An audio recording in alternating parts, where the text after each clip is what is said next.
Hello everyone, my name is Edim Gökçe. I'm a master student at American College of Education.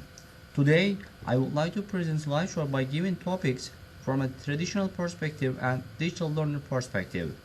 We should take a look at our given topics very quick and then let's get started to jump more details about each one. Those are mobile learning, social networking, personal learning networks, augmented reality, virtual reality, gamification, big data analytics. These topics play a very important role for instructional designers who would like to provide the best educational platform for learners. Maybe we are all familiar with these subtitles of this topic, however, it includes much more details about big picture. That is why today I would like to highlight as much as more their stronger and bigger side of the education here. Mobile learning. We have a great opportunity to provide mobile learning thanks to the technological tools and devices in this century. However, traditional learners still want to use pen, pencil and paper. If we try to change their long-term habit in education instantly, it is going to be great depression in their passion and desire of learning any topic. That is why still we need time to convert their behavior and study habit in a long term, step by step, by integrating basic and simple technology for traditional learners. By the way, I want to share one of the traditional learners video from the YouTube here. Please check it. Social networking. Traditional learning environment provided just a classroom to keep in contact with someone else in order to share and discuss any topic. On the other hand, when we look at the social networking from the digital age learners, they have a chance to communicate with someone else who is educator, learners, and instructors from all over the world. That is why same concept is totally different for both two different learners. When we analyze both of them more deeply, we can find much more different consequences and learning approach. They will think differently when we assign even same topic because everybody wanna come up with their own solution from their own environment. That is why it will be super hard to keep expectation very high. When we compare their outcomes, we may find extraordinarily differences each other. That is why social networking capacity and size different, and then these small differences affect whole education environment drastically. When we design any course for our target audience, we need to determine that kind of differences between digital age learners and traditional learners. Personal learning networks. First of all, I would like to come up with my own definition about personal learning network based on my educational background.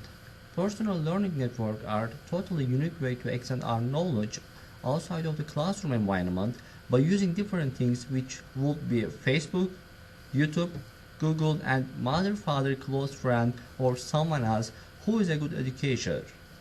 All they need to find right resource to receive more useful and meaningful knowledge for their needs and wants in order to extend their knowledge in particular topics. I think that digital age learners have a great chance to find any useful and meaningful resources more than traditional learners in this century. Thanks to the up-to-date technology allow us to reach more excellent learning communities, platforms, and forums in order to extend our knowledge. However, traditional age learners have a limited environment in their neighborhood and school environment in order to extend their knowledge. In this case, when we need to design our course, we should consider that kind of details. Actually, if we try to identify our target audience very well, it will be best decision to create right course for our learners.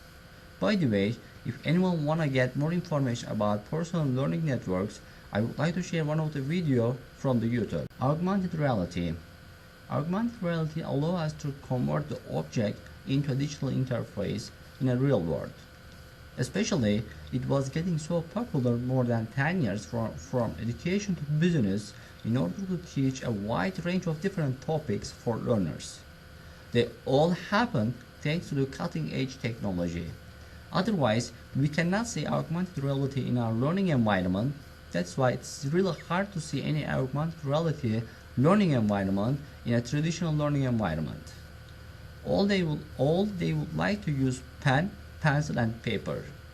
However, digital age learners still using pen, pencil and paper by implementing 3D viewer in order to see any object more details and get more information in its environment.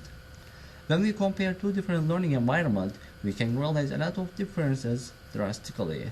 We can find augmented reality viewers, augmented reality browsers, and games in augmented reality learning environment.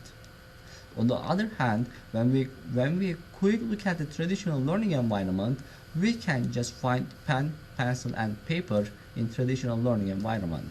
I found one of the greatest video which show great example about augmented reality. Please, you should check. Virtual reality. First of all, I would like to come up with my own definition of virtual reality. This environment almost looks like a real and natural environment. As a human being, we were talking about 5 common sense: touch, taste, smell, sight, and hearing.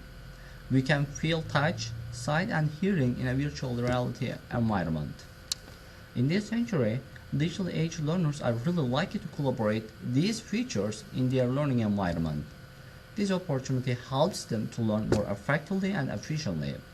Besides, we can see more productive headset and glasses in order to grab objects in a virtual reality.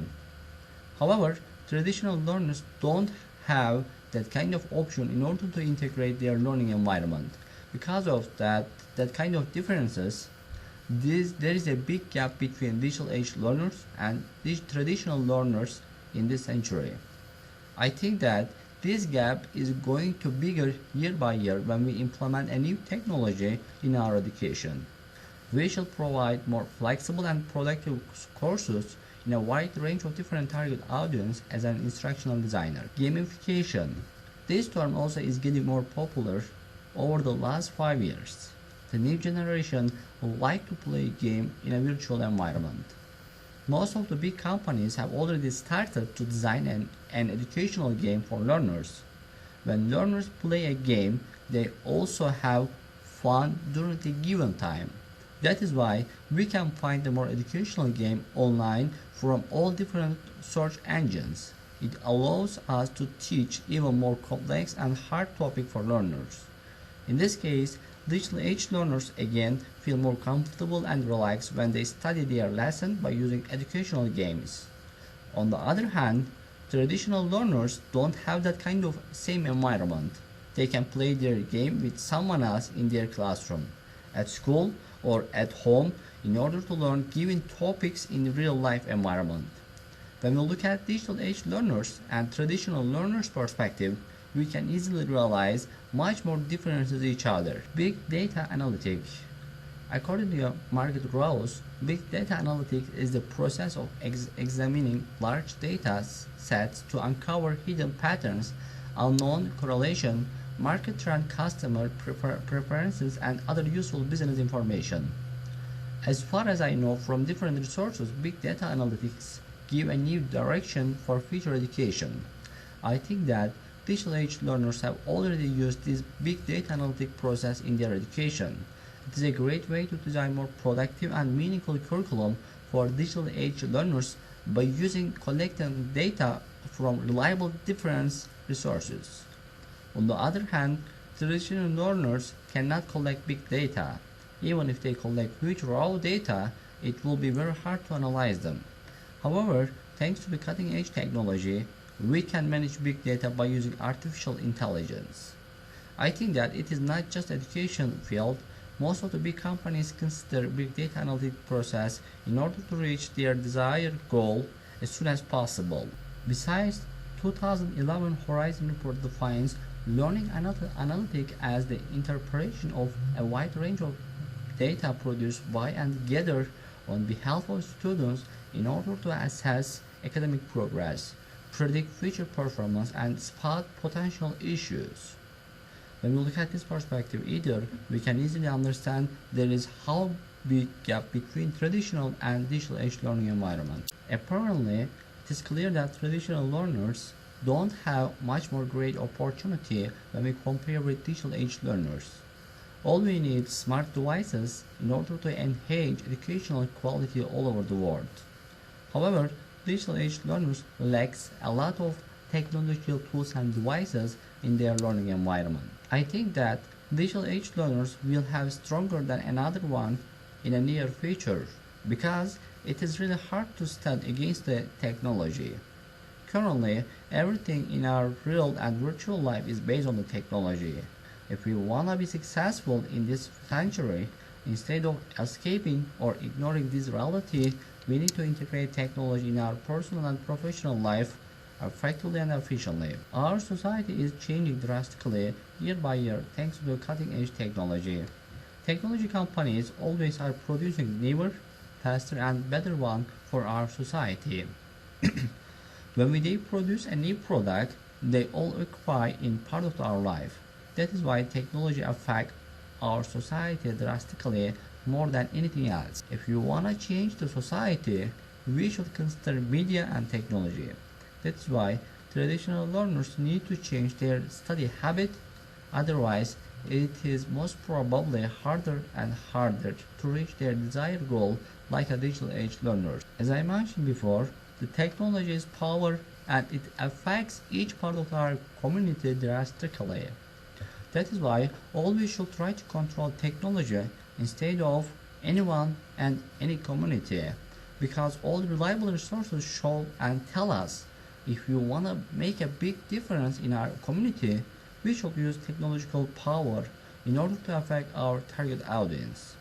When we look at this perspective again, digital learners have more power and can easily guess what will happen in the near future. That is why I think that it is obviously clear that digital age learners have more familiar than traditional learners. There is a big competition among the people who know technology better, and it show us technology is currently excellent power. People try to gain that power in this educational system. If it goes like that kind of expectation, in the near future, we don't need someone else, we need a powerful machine. In this case, when we try to create the best community for human being, we are able to destroy everyone unconsciously. I'm so happy with current technology. I like to spend more time with my laptop, smartphone and computer as a computer science teacher. However, I have one of the common concern about current technology. We need to know where we need to stop. If we do not control technology, I'm definitely sure that it's going to be start to manage ourselves in the near future. Even we cannot realize what is going on in our life. There is a lot of health and mental problem about technological addiction in our younger and new generation. Still, they don't know what they are. When we give permission for our new generation, non-stop they wanna play their favorite games. Besides, they cannot get away from their favorite computer and even games. It is one of the common problem for all new generation. I need to use all kind of different technology in my personal and professional life as a computer science teacher, but I would like to consider go outside and walk through a park or downtown in order to get in touch with real community. However, digital age learners may face that kind of challenges in a near future. In this case, traditional learners most probably feel healthier and relaxed. It is one of the greatest positive sides of the traditional learners. When we analyze this topic deeply, it takes more time and effort. However, I would like to highlight a few very important aspects of technology for both traditional and digital age learners by using driving question here. Obviously, it is clear that there is a big gap between traditional and digital age learners, like a different age groups people. While new generation can feel more comfortable and relaxed, older generation may not feel. Even most of the older generation don't want to spend more time in front of the computer. We can easily realize that kind of opposite mindset between younger and older people. In this case, as an instructional designer, we should consider that kind of common problem in our work environment. In other words, we need to know who will be our target audience. When we clarify who is our target audience, it will be easy to complete the rest of the steps more comfortably. However, I believe that even if we clarify that kind of all those different circumstances, we cannot be successful without passion and desire and goal as an instructional designer. We need to like our job, and then we can struggle any challenge in this way.